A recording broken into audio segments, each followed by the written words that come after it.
आज हम आपके लिए लेकर आए हैं 2023 की American erotic psychological thriller film Fair Play. Film की कहानी का ताना बाना एमिली मेयर्स और ल्यूक एंडरसन को लेकर बुना गया है। एमिली मेयर्स और ल्यूक वन क्रेस्ट कैपिटल, एक cut throat Manhattan hedge fund में एनालिस्ट के तौर पर काम करते हैं और एक दूसरे से प्यार भी करते हैं और बहुत jल्द शादी करने की सोच रहे हैं, पर ऐसा हो नहीं पाता और इनका रिश्ता एक बुरे मुकाम पर आकर खत्म हो जाता है। तो आज हम आपको बताने वाले हैं कि आखिर इनके साथ क्या होता है। कहानी की शुरुआत होती है ल्यूक के भाई की वेडिंग पार्टी से, जहां ल्यूक एमिली को लेकर जाता है, जहां दोनों खूब एंजॉय करते हैं और फिर वहीं पर बाथरूम में जाकर एक दूसरे के साथ इंटीमेट हो जाते हैं। जिसके बाद ल्यूक एमिली से शादी के लिए प्रपोज करता है और एमिली खुशी खुशी उसको हाँ कह देती है। उसके बाद दोनों एक साथ रात गुजारते हैं। आगे अगली सुबह तैयार होकर ऑफिस में पहुंच जाते हैं, जहां पर ये दिखाया गया है कि दोनों एक ही कंपनी में काम करते थे, लेकिन कंपनी की पॉलिसी के मुताबिक ऑफिस के स्टाफ को पर्सनल रिलेशनशिप में जाने की परमिशन नहीं थी, इसीलिए उनके रिश्ते के बारे में ऑफिस में किसी को भी पता नहीं था। उधर ऑफिस पहुंचने के बाद पता चलता है कि कंपनी के पोर्टफोलियो मैनेजर को निकाल दिया गया है और फिर एमिली अपनी कलीग्स को ये कहते हुए सुन लेती है कि उस पोर्टफोलियो मैनेजर की खाली कुर्सी पर ल्यूक को बिठाने का सोच रहे हैं। ये सुनकर एमिली बहुत खुश हो जाती है और ल्यूक को भी ये न्यूज दे देती है। फिर रात में घर जाकर दोनों इस खबर को सेलिब्रेट करते हैं और एमिली की मॉम एमिली के ऊपर शादी के लिए दबाव बनाने लगती है, लेकिन करियर पर ध्यान देने की बात कहकर एमिली अपनी मॉम को चुप करा देती है। इसके बाद कंपनी का सीईओ कैम्पबेल आधी रात को एमिली को बुलाकर उसके साथ मीटिंग करता है और उसे बता देता है कि एक्चुअल में उसका प्रमोशन होने जा रहा था, यानी कि पोर्टफोलियो मैनेजर की पोस्ट एमिली को मिलने वाली थी, ल्यूक को नहीं। कैम्पबेल की बात सुनकर एमिली खुश होकर भी खुश नहीं हो पाती, क्योंकि वो नहीं जानती थी कि इस बात को जानने के बाद ल्यूक किस तरह से रिएक्ट करेगा, क्योंकि प्रमोशन होने से पहले ही उसने अपने आप को प्रमोटेड मान लिया था। इसीलिए एमिली कुछ हिचकते हुए ल्यूक से ये बात करती है, पर ल्यूक एमिली को उसके सक्सेस की बधाई देता है और उसे गले से लगा लेता है। प्रमोशन मिलने के बाद एमिली अपनी नई कुर्सी को संभाल लेती है और उसके शानदार काम की वजह से काफी फायदा होने लगता है। ये सारी बात ल्यूक के ईगो को हर्ट करने लगती है। वैसे वो एमिली से बहुत प्यार करता था, लेकिन फिर भी प्रमोशन न मिलने के कारण वो दुखी हो गया था और फिर यही से दोनों के रिश्ते में तनाव आना शुरू हो जाता है और ल्यूक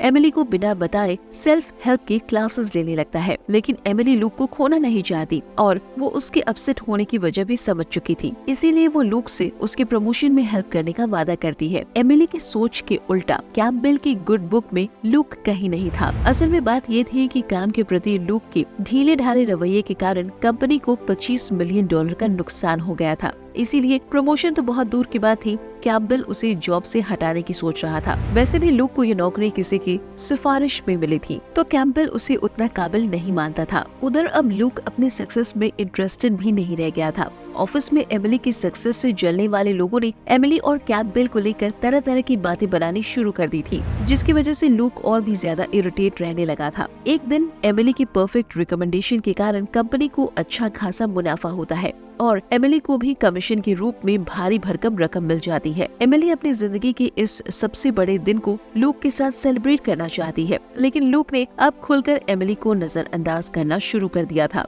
और वो उसके साथ जाने से मना कर देता है। तो एमिली अपने दूसरे कलीग के साथ स्ट्रिप क्लब चली जाती है और वहाँ से नशे की हालत में घर आती है। घर आने के बाद एक बार फिर उसका ल्यूक के साथ झगड़ा हो जाता है और ल्यूक उसके कपड़ों को लेकर उसके ऊपर कुछ गंदा सा कमेंट कर देता है। एमिली को ल्यूक की बात बहुत बुरी लग जाती है। अब एमिली और ल्यूक के रिश्ते काफी ज्यादा बिगड़ चुके होते हैं, इसीलिए जब कंपनी में एक और पोर्टफोलियो मैनेजर की पोस्ट खाली होती है और ल्यूक एमिली से कैम्पबेल से कहकर उसके लिए रिकमेंडेशन करने के लिए कहती है, तो एमिली ऐसा कुछ भी करने से इनकार कर देती है। हालांकि एमिली के ऐसे करने की वजह पर्सनल से भी ज्यादा प्रोफेशनल थी, क्योंकि इतने दिनों में वो भी इस बात को समझ चुकी थी कि ल्यूक को अपने काम में बहुत ज्यादा सुधार लाने की जरूरत थी। लेकिन ल्यूक को उसकी ये बात समझ नहीं आती और वो सीधा कैम्पबेल के पास पहुंच जाता है। वहाँ वो उसे मनाने की काफी कोशिश करता है, लेकिन इन सब का कोई फायदा नहीं होता, क्योंकि कैम्पबेल ने नए मैनेजर को हायर कर लिया था। ये सुनकर एक बार फिर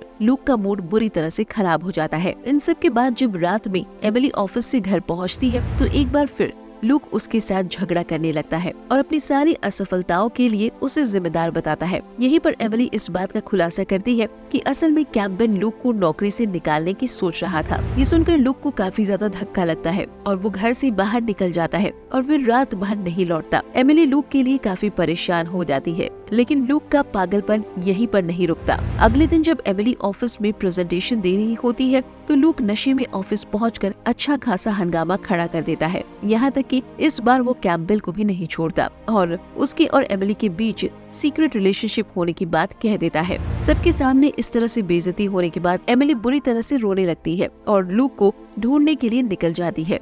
अंत में हार कर वो लूक के भाई को फोन कर देती है तो उसका भाई एमिली को बताता है कि लूक एमिली की माँ की एमिली और लूक की दी गई सरप्राइज एंगेजमेंट पार्टी में गया हुआ था। एमिली इस वक्त इतना ज्यादा गुस्से में थी कि वो पैर पटकते हुए सीधा पार्टी में पहुंच जाती है और फिर वहीं पर सबके बीच दोनों के बीच खूब झगड़ा होता है। लूक एक बार फिर से एमिली को बुरी तरह से बेइज्जत करता है, लेकिन इस बार एमिली खामोश नहीं रहती और वहीं पर लूक के सर पर बोतल मार देती है, जिससे लूक के सर से खून बहने लगता है। उसके बाद एमिली लूक को वहीं पर छोड़कर बाथरूम में चली जाती है, लेकिन लूक वहाँ भी उसके पीछे पीछे चला जाता है और फिर काफी देर तक बहस के बाद लूक जबरदस्ती उसके साथ रिलेशनशिप बनाने की कोशिश करता है। यहाँ तक कि एमिली के रोकने के बाद भी नहीं रुकता और फिजिकली एमिली को चोट पहुंचाने लगता है। लूक की इस हरकत को एक तरह से रेप का नाम दिया जा सकता था। इन सब से एमिली सदमे में आ जाती है और वो बाहर चली जाती है। अगले दिन ऑफिस पहुंचकर एमिली कैम्पबेल के सामने लूक के साथ किसी भी तरह के रिश्ते के होने का इनकार कर देती है,